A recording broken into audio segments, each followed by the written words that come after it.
Philadelphia is just another one of the nearly dozen cities across the East Coast to be implementing a rail park. Phase 1 of the planned rail viaduct park has spent much of the last few decades as an overgrown and neglected part of the Callow Hill neighborhood. It's not well lit, it's not well kept. There's 1,000 cats living on it, which I like to tell people. We see them all the time. There's a lot of nefarious activity happening on top of it and underneath it at all hours of the day.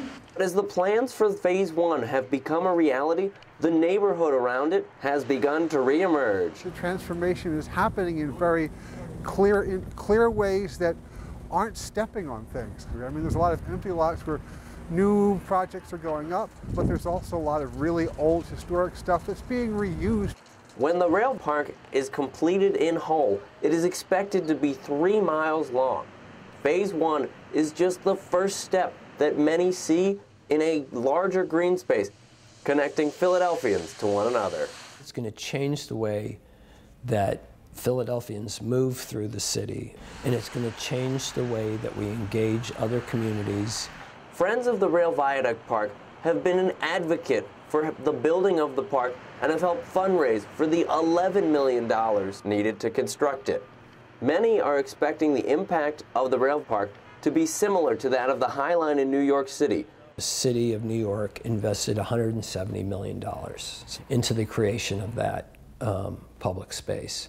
The estimated revenues to the city alone are projected at $920 million over 20 years.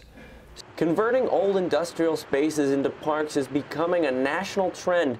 One of the more community-friendly parks is the 11th Street Bridge in Washington, D.C. This beautiful park that's going to span the Anacostia River and basically connect what has been a traditionally African-American and more working-class neighborhood to the capital region. That organization has already raised $65 million for community investment in the Anacostia neighborhood. The 3-mile rail line has been divided up into a trio of sections: Phase 1, the cut, and the tunnel. If Phase 1 is successful, the Friends of the Rail Park expect for the project to be opened up to the other 2 sections. Reporting from Callow Hill for Philadelphia Neighborhoods, I'm Jonathan Gilbert.